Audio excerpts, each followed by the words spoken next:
Hi, my name's Tom Herbert and I'm a fifth generation baker, and my family business, Hobbs House Bakery, has built up a fantastic reputation for our award-winning loaves, and I believe anybody can make great bread at home, and I want to share with you my recipe for a great white bread. And this is my brother Henry Herbert, he's a chef. Tom's white bread is so versatile. I can make pittas, focaccia, pizza bases, the list is endless, and I'm going to show you how. In order to bake at home, there's just a few bits of kit you've got to have, and they are an oven. Any oven will do, but if it will fire up to 230 degrees, then that's going to be perfect for baking. Next, you'll need a baking stone.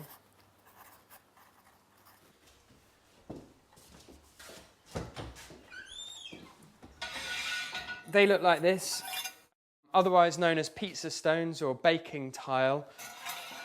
That'll help to keep the heat in your oven. A good quality mixer like this will take some of the effort out of home baking, but if you don't have one, then a simple mixing bowl like this would be just fine. A decent pair of digital scales are really helpful for weighing up your dough. A scraper is an essential bit of baking kit. You'll also need some cling film. You'll also need a water sprayer and a loaf tin.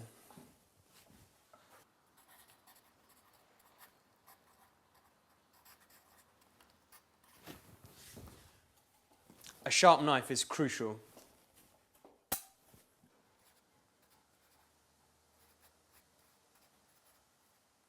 You'll definitely need a decent pair of oven gloves. Right, that's all the kit. Let's get baking.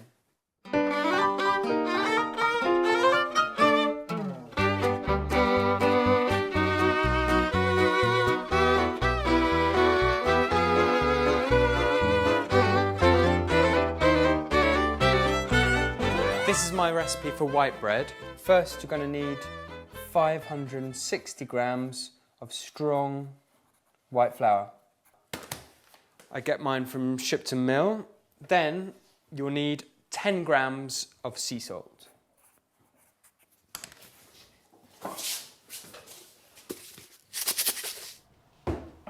Ten grams of fresh yeast. You can use dried, just follow the instructions. Then you're going to need 300 millilitres of warm water.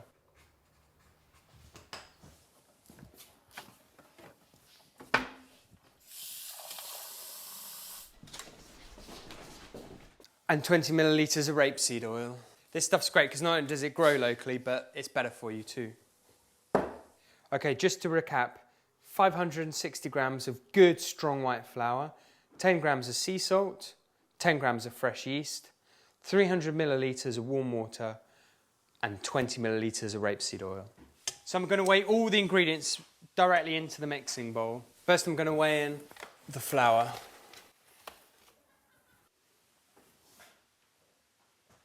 ,560 grams. Now I need 10 grams of sea salt. The great thing about sea salt is that it's more salty, so you don't have to use as much. Then you need 10 grams of fresh yeast to make the dough rise. Now I need 300 millilitres of warm water. And I'm going to weigh this because 300 millilitres weighs 300 grams. And finally, 20 millilitres of rapeseed oil, so I'm going to weigh 20 grams.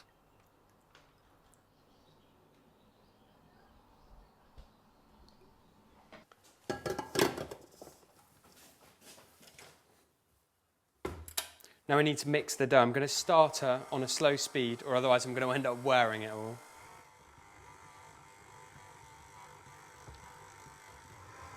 The great thing about this recipe is just how versatile it is. So this dough gives us exactly the right amount for one large loaf tin.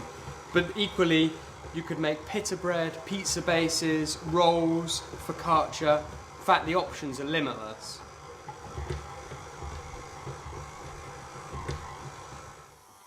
Now the ingredients have all blended together, you can turn it up to halfway.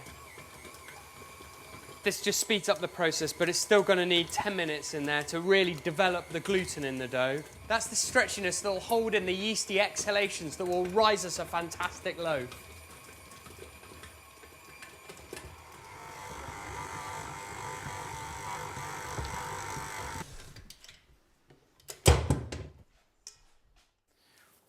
When it's had 10 minutes, your dough should be lush and smooth and really super elastic and stretchy.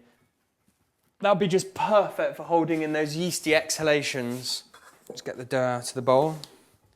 So I'm just going to make this lovely piece of dough nice and round.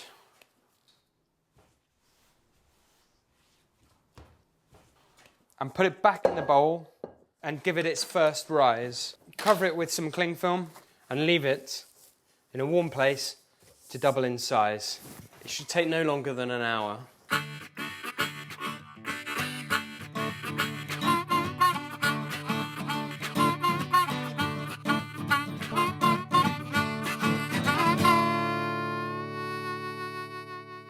Great, it's doubled in size. Now we're going to make a loaf out of it.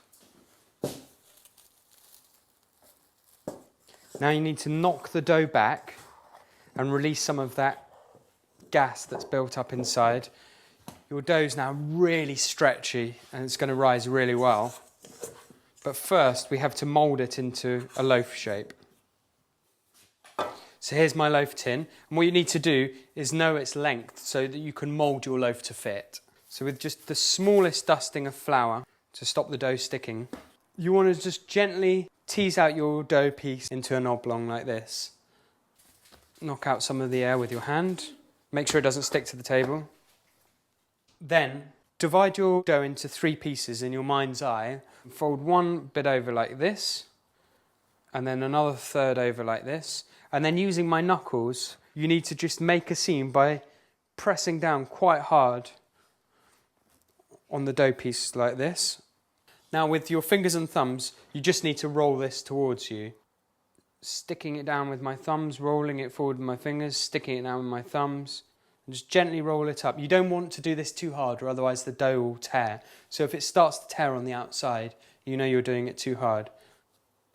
Until you've got a lovely seam along the bottom and it's just the right length to fit in your tin. Now all we have to do, give it a dusting of flour so it doesn't stick. And use that same piece of cling film to stop your dough piece drying out. Now your loaf's ready for its second rise, its final proof. So the ideal place to leave it to do this is on top of your oven while you're heating it up to 230 degrees. This should only take about half an hour or until it's doubled in size.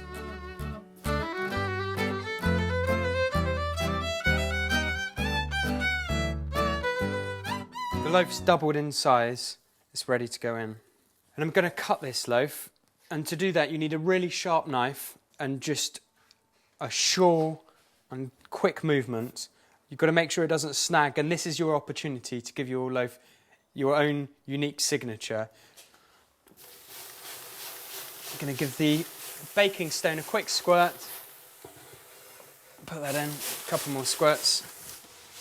Spraying a fine mist into the oven increases the humidity, and this will help your loaf to have a really great shiny crust. Baking your loaf shouldn't take any more than half an hour.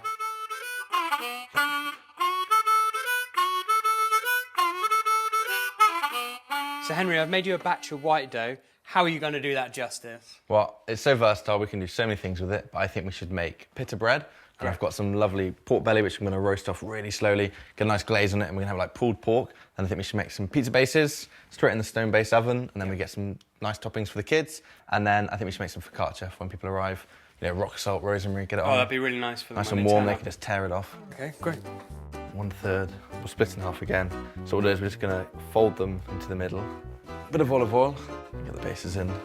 20 minutes, half an hour to prove up, spread them out. This is just par baking it, and then later on you can put your toppings on and put it back in the oven. With focaccia, you push it in. After 10 minutes, it'll grow a little bit and prod it out again. Do that 3 times. We'll put some rock salt and some rosemary, and then we'll bake it in the oven. half an hour to grow. Roll them out and you put them into an incredibly hot oven onto the base. The loaf's had half an hour in here now. Look at that fantastic golden colour. Let's see if it's baked. Great colour underneath. And that's because it's baked on the oven tile. Really gets the heat into the base of the loaf. Helps lift it up. Sounds hollow when it's tapped underneath. She's done.